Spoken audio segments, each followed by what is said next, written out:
Yo, book nerds. Today I want to talk about short stories.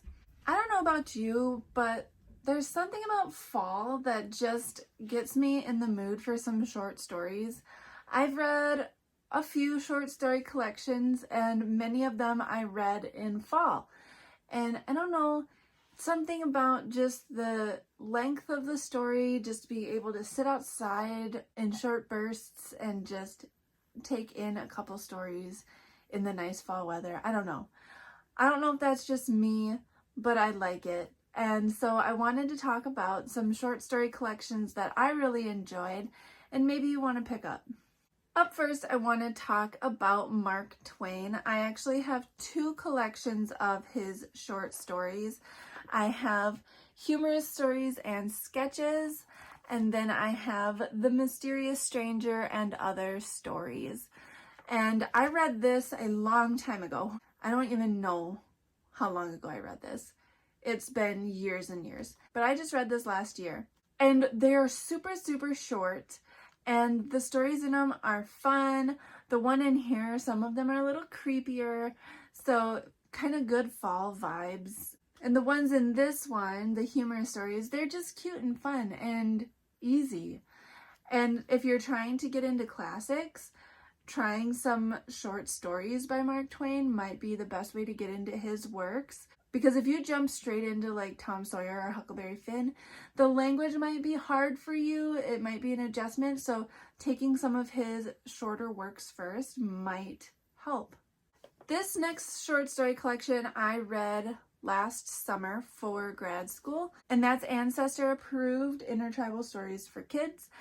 These are all individual stories, but they kind of connect throughout. There's kind of a thread that goes throughout the whole thing. So you definitely can read them in order, but you don't have to.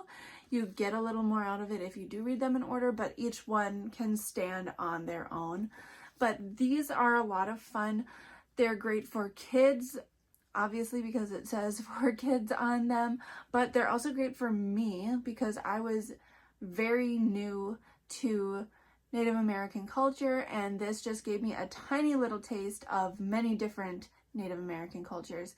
And so it was a nice little like introduction for me, and I really enjoyed the different stories. They're all fiction, but they pull in real cultures, so it was a lot of fun. I've actually been thinking of using some of these stories in my future English class, so definitely like this one. Next, which would be perfect for right now, fall, spooky season, it's October, we have Grimm's Complete Fairy Tales. I read these in college just for fun. I read these when I was in undergrad and I needed something easy and fun and just like to get my mind off of school, and there's a lot of them, but most of them are like a page or two long. Like they're really short, so you can just sit down, read a few of them, get some enjoyment. Some of them are fun, some of them are creepy, and some of the more common fairy tales that you might know are probably really different in their original forms, like Cinderella. So I encourage everyone to read this. It's fun to see the origins where a lot of these more common stories come from. They're very different. In a lot of cases, they are very different.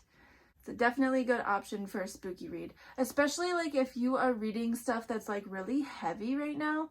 Like this or any of these other books are good just for like little palate cleansers. Like you definitely don't need to sit down and read this whole book all the way through. You could take a couple stories here, read a different novel, come back, read another story here or there. Like you don't have to sit down and read the entire thing right now. You can sprinkle it in between other books.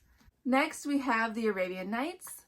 I read this last year and I really enjoyed it. Some of these stories are kind of long, but most of them are pretty short.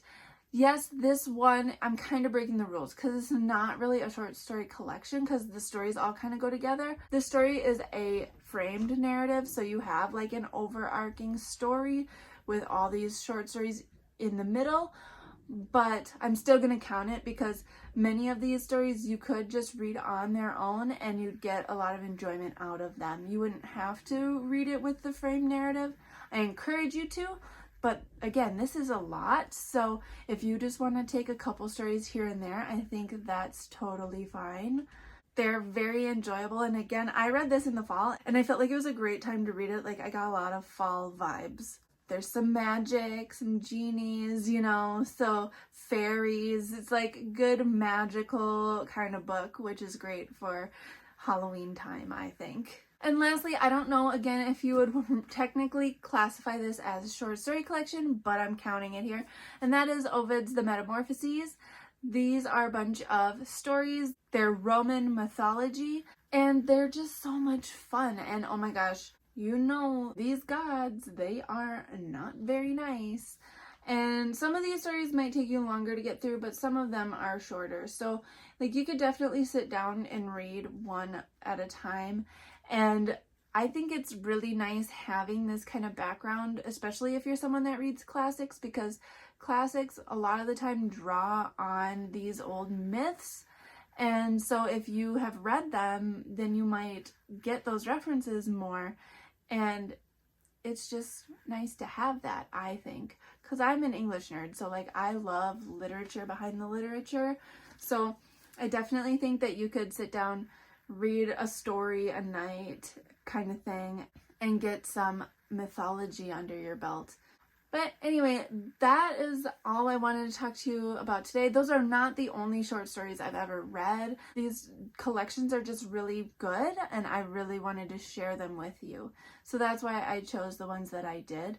You can like look up the different stories in each of the collections in case you like don't want to read the whole collection. You could just go find individual stories from each of them and check those out that way. But I think short stories definitely like have a place in literature. Like, you don't always need to be reading full novels. And so like shorter works, like finding a good short story is hard. So that's why I want to share them with you, because short stories have to do a lot. They have to get you to care about characters in a really short time. And a good short story does that. And so I just wanted to share some short stories, some maybe palette cleansers, some like quick fall reads maybe for you to check out and enjoy, because I don't see short stories talked about on BookTube very often. So I wanted to just kind of put it out there, see what you thought, check them out, and let me know your thoughts in the comments, because we definitely need to be reading more short stories. I wish I had more on my shelves to recommend to you, but those are the ones that I thought are very good collections that you might enjoy. If you have any short story collections for me, please let me know. Drop in the comments, and I would love to hear them. It's a bit of a shorter video this week. Sorry for that, but that is all I have for you guys today. Have a great rest of your week, and I'll talk to you next Monday. Hit like and subscribe. Thanks for talking books with me.